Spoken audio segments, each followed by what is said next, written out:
Ассаламу алейкум ва рахматуллахи ва баракатух. Хөрмәтле дини кардәшләр, хөрмәтле мусламаннар. Әлхәмдүлилләһ, безнең Тукай мәсҗидендә киске вакытта Коръән уку һәм ислам диненең нигезләрен өйрәнү дәресләре бара. Аллаһка шөкер, кардәшләребез йөри, гыйлемдар ала. Пәйгамбәр саллаллаһу алейһи ва сәлләмнең сүзләреннән без беләбез, гыйлем ул безнең ислам динебезнең нигезе, ислам динебезнең терәге.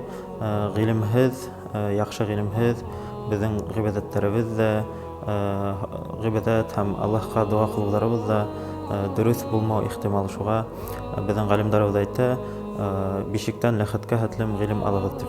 Икесе бер хәдистә Пәйгамбәр саллаллаһу алейһи ва сәлләм әйтә: "Талабул гыйлми фаридатун аля кулли муслим ва муслимат", ягъни гыйлем алу һәрбер мусламанга һәм мусульман катын-кызына фарыздыр. Меня зовут Азамат, мне 35 лет. В этом году решил начать изучать арабский язык. Для этого выбрал мечеть Тукаева. Ассаламу алейкум. Мин Эмир, мин Тукай мәсҗиденә Радиф хәзрәт дәресләренә йөрим. Без монда араб теленең таҗвиден, грамматикасын өйрәнәбез. Ассаламу алейкум ва рахматуллахи ва баракатух. Минем исемем Захир Тулебаев. Мин Радиф хәзрәттең укучысы. Икенче ел уже мин дәресләргә йөрим. Беренче ел без алфавит изучать иттек һәм инде укырга өйрәндек яйлап кына. Занятия в этой мечети идут 3 раза в неделю. Понедельник, среда, пятница. С 7 до 9 часов. Вот. Группа очень дружная, сплоченная. Все друг другу помогают. Радиф Хазрат всегда отзывается, прям с хорошим настроением всегда это преподносит. Очень легко принимаются знания, которые он дает, на доступном языке, понятном. Мне очень нравится. Дәресләр афнаһына 3 тапкыр үтә, ул дүшәмбе, чаршамбы һәм йома көне. Бу дәресләр миңа бик охшай, чөнки без монда араб телендә укырга өйрәнәбез, Коръәннең таҗвиден өйрәнәбез һәм Мухаммад пәйгамбәр алейһиссәламның суннатын өйрәнәбез.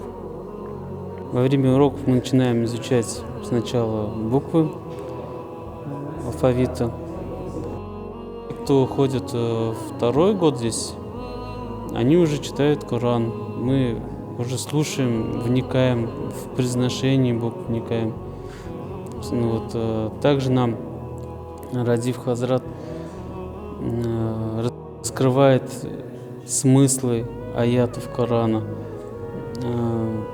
дополнительно объясняет сунны, рассказывает про жизнь нашего пророка Мухаммада саллаллаху алейхи ва саллям. Ул дәресләр матур ямагатта үтә, кардәшләр, безнең агайдар һәм төрле возрастагы кешеләр безнең яныбызда.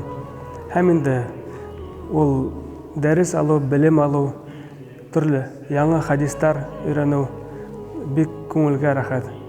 Шуңа күрә мин бик шат булыр идем һезне безнең яныбызда күрүгә, яки шулай Радиф хәзрәттең онлайн обучениелары бар. Кемнең вакыты не позволяет, яки возможностьлары йөрергә.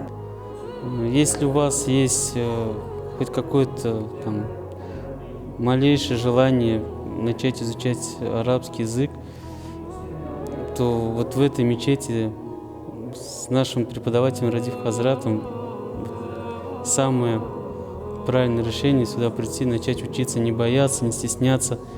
То есть вот сделать первый шаг именно здесь.